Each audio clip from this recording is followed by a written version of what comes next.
so we can fix the back line a lot. It can work also with the ones that receive the ball with the back to the goal, right? So the first part will be just a warm-up, where the three like receive it, lay off, and find it. And the guy on top will receive it, turn, speed up the play, and finish it. Oh shit.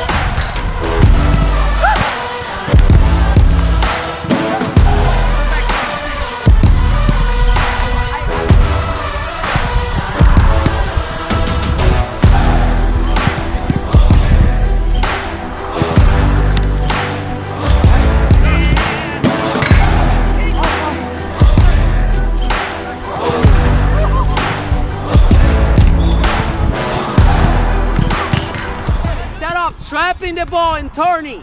You're gonna be serving the player that lay off the ball right here. So the player lays the ball off, just attack the player on top that can either set you up with a first touch or trap it and then give it to you. Depending on the situation where this player is at or how the ball is coming to you, either give it to him in the space already or give it to him back, depending on where he is at and the ball is at. Right? You gotta finish as quick as possible though, Logan. Why do I miss?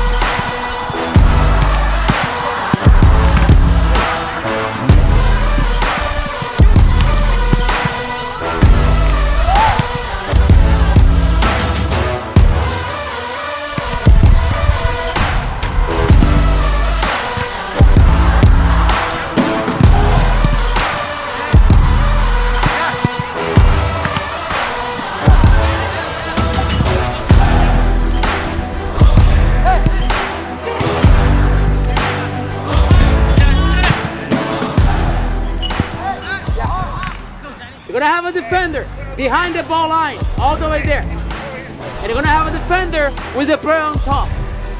The player that is making the layoff follows the play all the way through. The defender can only go and follow the play when the ball is released from this player right here. Okay, so you guys are gonna have the 2v1 advantage according to the player touching the ball right there and winning the challenge as well. If you're able to hold the defender, win the challenge, it's a 2v1 if everything works well. If you delay too long, this one catches up and that's it.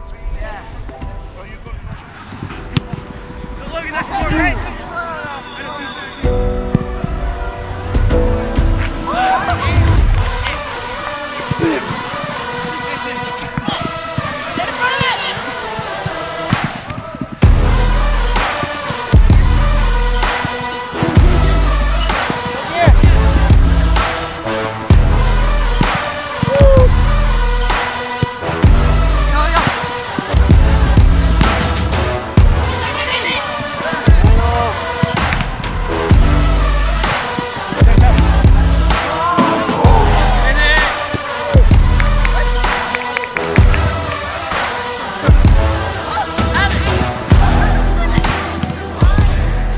Sure it's organized.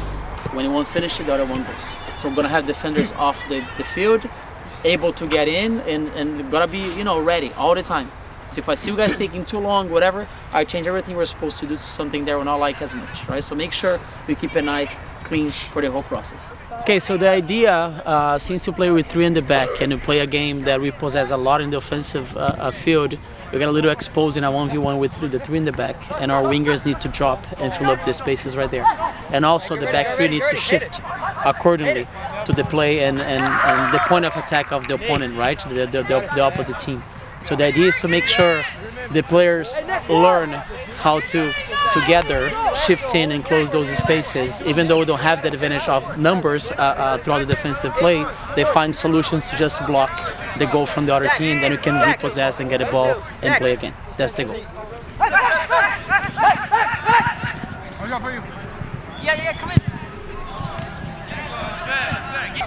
Yeah, get behind him, get behind him, get behind him. Jump, boys, jump! You're on that. Go inside. So step. Yes, Henry, get some step. Nice job doing count, guys. Yes, and you're also working with the offensive part of it, because a lot of times since you play from the back, right? So build up, we stay with the ball. A lot of teams try to pressure us from the beginning and get a lot of players on there in our back line. So the idea is to make sure we're working with the forwards as well to hold the ball nicely, regardless of the ball being in the ground and in the air, so they can hold the ball and trigger a third man and can kind of get out of the pressure with somebody they'll hold there, a little further from our goal, pretty much. Yes, step behind me. Okay. Wait!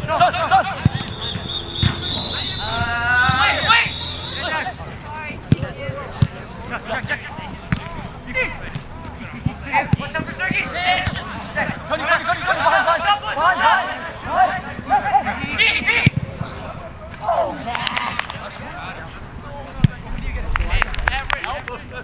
Help! Right? From there to here's a big space in time. If I go there, big gaps right there. Does that make sense?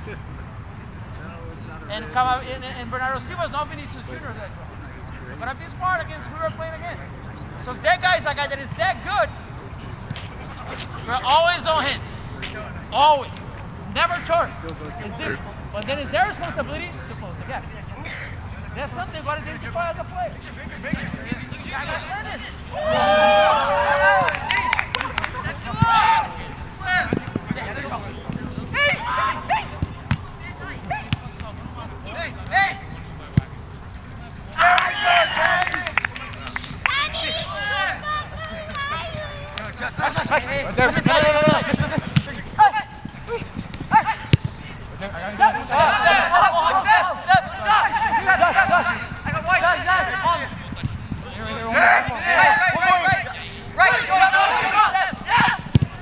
What a ball!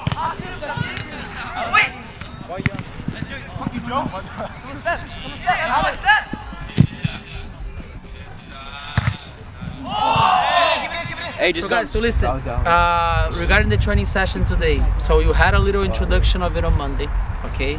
And then today we went a little further with the whole tactical aspects of it. We have a lot to fix still, right? So most likely for next week, it'll be something similar. You're gonna have a warm-up related to that, not necessarily be the same thing, but something that gets you involved. And then eventually gonna be adding up one or two elements with the defenders, and then eventually we're gonna go to the situation like we had today. And it has to be better, especially defensively. So you're gonna be adding one more element. There'll be a holder mid over there, and more offensive players to be kind of, a full game situation in the last third. When you guys trying to get the ball that's being just kicked from far, trying to get you guys, outplaced and unorganized. And there are two reasons why we're doing that, right? So the first one, to make sure our defensive line understand how to work with it, and the wingers understand how to drop and how to close the gaps between the defenders all the time, and also to have our forwards learning how to deal with, when you have they pressuring us in our half, you can just find a guy with the back to the goal, keep the ball, trigger the third man, you start playing the possession game in their half, instead of being just, being all the time there in our half, trying to having a struggle with a mistake. Even though guys are really calm and try to do whatever it is, sometimes the space is already created between lines. Most of the teams that pressure you, they're unorganized, so they have a big space between lines that you can just find this guy with the back to the goal, collect it, have technical ability, a third man is triggered, you play, that's it, right? And sometimes you're not having that. Even in the training you can see that you still struggle with it, right? They're so used to play with the ball on the ground, foot to foot and all those things, that when you have that ball, it is necessary, especially with you getting older. And playing here in this place is something you gotta master. It's part of it. Okay, so just get all the balls, fill up everything, and I'll see most of you tomorrow. Get all 12 balls in the bag, bibs, cones, everything. Bam!